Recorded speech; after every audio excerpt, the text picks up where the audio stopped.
Hello, welcome to Piano Pandemictivities. Today our question is, why can't classical musicians improvise? Particularly, from my perspective, pianists. We all know these stories of the great ones, Mozart and Bach and so on, improvising impressive pieces, cadenzas and fugues and so on. And I always thought they were exceptionally brilliant, and that to do so in their day was as much of a surprise as it would be to do so in our day. Not the case at all. They were doing something they were taught to do because the pedagogy of their day taught them to do it.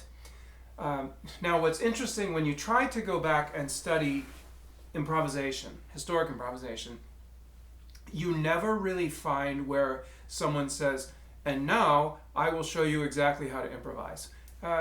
Occasionally they get close to that, but they don't really sit down and explain it, because improvisation was never taught on its own, but it was a natural byproduct of their type of musicianship training that they got. They were taught to be complete musicians. So if you think about the 18th century, particularly Italy, but you can also think Germany, France, and other areas moving out from those musical capitals. What's a musician going to do? Church, court, theater. That's where they're going to work. That's where the gigs are. And so they're going to be playing, they're going to be composing, conducting, directing, running a whole music program of some kind, whether that's liturgical or theatrical or opera or within a court, providing entertainment for rich people. And so they were not trained just to play one instrument, but to have all these different skills. And improvisation ends up being a natural byproduct of that training. How so? Well, I could get into lots and lots of details of this, but one way to think of it is as a keyboard player in that context, often you are playing the keyboard and directing. So think of Brandenburg Concerto, or think of an opera, or think of a large ensemble piece in a liturgical context. The Kapellmeister, the director, would often be the one responsible for the keyboard side of things and for directing what's going on. When you're playing the keyboard in that context, you are usually playing from a shorthand, which would be continuo, figure bass. When you're playing from continuo, you are thinking what the parts have to be. They're not being fed to you written out. They're just implied through a code of numbers. And so you're constantly having to think for yourself how the music is put together, and then physically do it, and then make everybody else follow their parts on their page. That kind of activity gives you insight into the inner workings of music. Given also, of course, the fact that the same person probably composed the thing to begin with.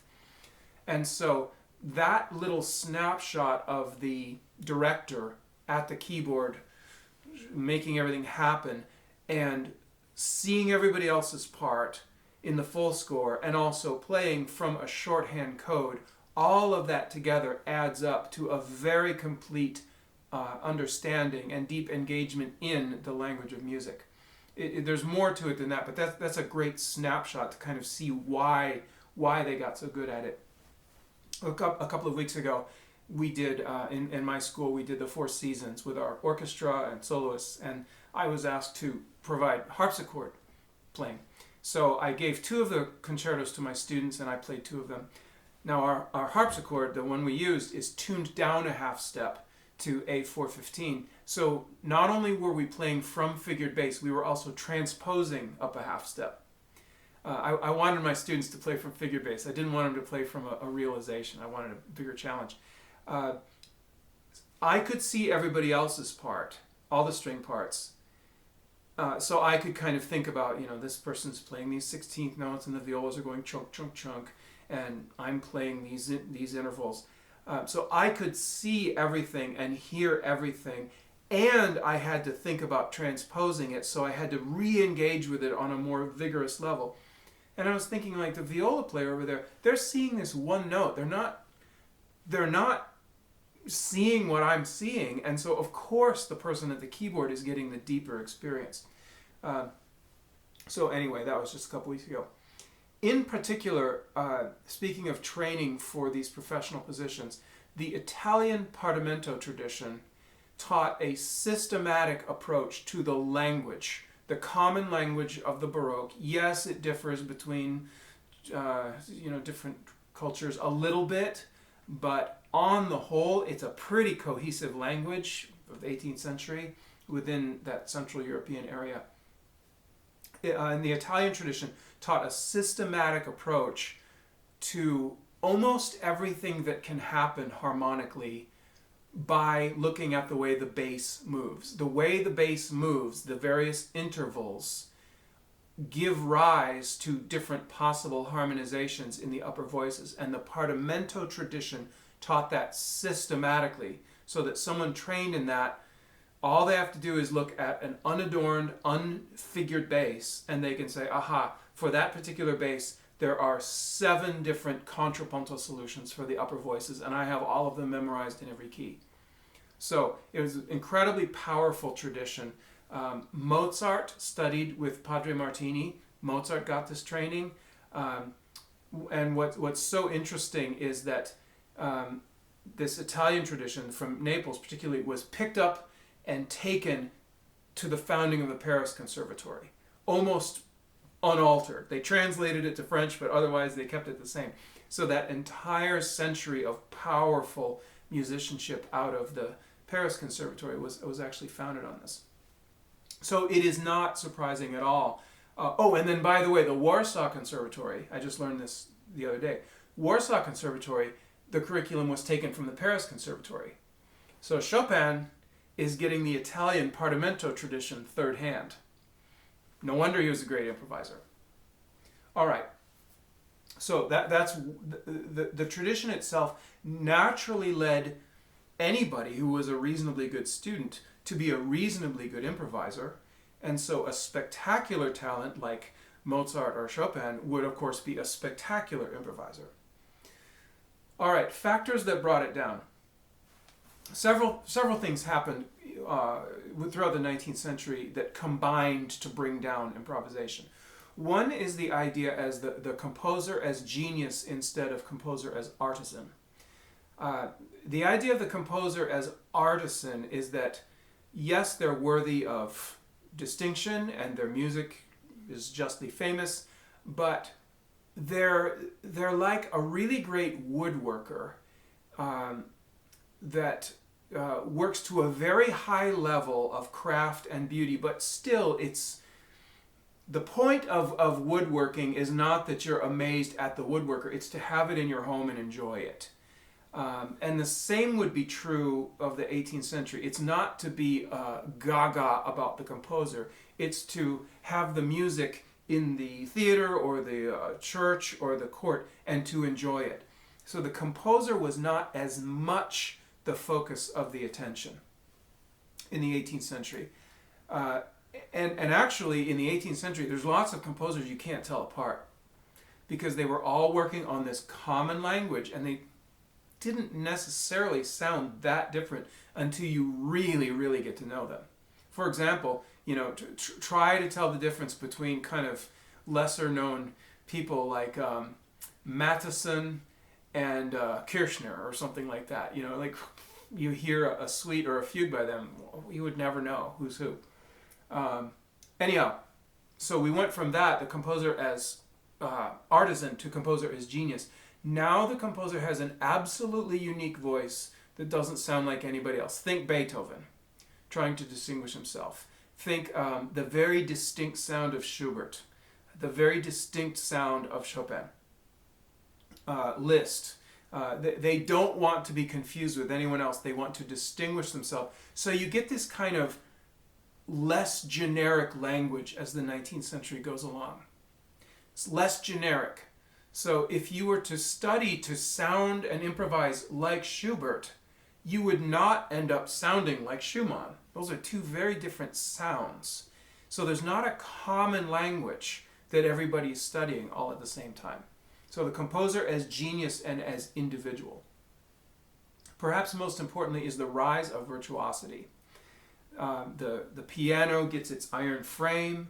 and we start getting Czerny, and we get Liszt, and we get School of Velocity and Etudes, and interestingly, many of the conservatories, the ones not like Paris founded early, the ones founded later, such as Leipzig, are founded on a curriculum of virtuosity, not of comprehensive musicianship. So you get scales and arpeggios and millions of etudes and exercises, and you even have Schumann obsessing over that, and with his injuring his hand, and so scales and arpeggios and this kind of athleticism takes the place of more comprehensive counterpoint and musicianship. Also, you have the middle class, the economic middle class, where non-professionals are buying pianos and playing them. The piano was really the television of the 19th century. It was the entertainment, and more people could buy them, and therefore that population had to be fed with music and lessons and etudes and stuff. Those people on that amateur level are never going to be the professional level that could improvise. And so improvisation is completely pushed to the side as we just give them pieces they can play, and they want to maybe work on their fingers, so we give them some Czerny, but we push improvisation to the side to focus on virtuosity. Then, of course, we get a museum mentality of gatekeepers, writers of history, the rise of music history as an academic discipline at all, and Werktreue as the guiding principle of music history. Werktreue is the idea of what's important in music is great works and the composer's intention for that great work as codified in the printed score. And so the study of music history is the study of the monuments, the B minor Mass and Beethoven's Ninth and the Chopin ballades and the choral fantasy and Brahms Requiem, all these kind of things. Again, shoving improvisation to the side, because improvisation is temporary and it vanishes, and it can't be studied historically as easily. So these gatekeepers that sort of shape our understanding of the world of classical music exclude improvisation from the curriculum. And by the way, just look at the repertoire lists of international competitions. You must play all these things from this tradition of great works. We definitely don't want to hear you come in and improvise something. The Montreal competition had an improv section for about a year, and then that vanished. And as far as I know, no major international competition is doing anything with improvisation. Speaking of the repertoire as the guiding principle of what it means to be a player, to be a performer, and the recital tradition that goes with that. So a lot of the conversations I was involved in as a student were, what repertoire are you working on? How are you going to program it in a recital? Like, what order does it go in? Do you always play in chronological order? So we were always devoting our attention to things written by other people that would come off well in a public performance, and that were particularly suitable to us. Like all the students in the studio, so and so has amazing octaves, so that person plays Liszt. This person is very reflective and sensitive, they play Schubert. And so this idea of repertoire and recital became a framework of thinking about ourselves. And so when you take all of that and you put it into the curriculum of schools, and you train generations and generations of players to do that and not pay any attention to improvisation over here, and then you have concert goers and writers and recorders of history who reinforce that, it really feels like improvisation is kind of dead and buried. I'm very excited that that is actually not the case. We'll maybe do another Pandemictivities and talk about some things that are happening where improvisation is coming back for classical players. We'll speak about that at that time. But anyway, there's just a quick summary of what happened to improvisation in the classical world. We'll see you next time. Ciao.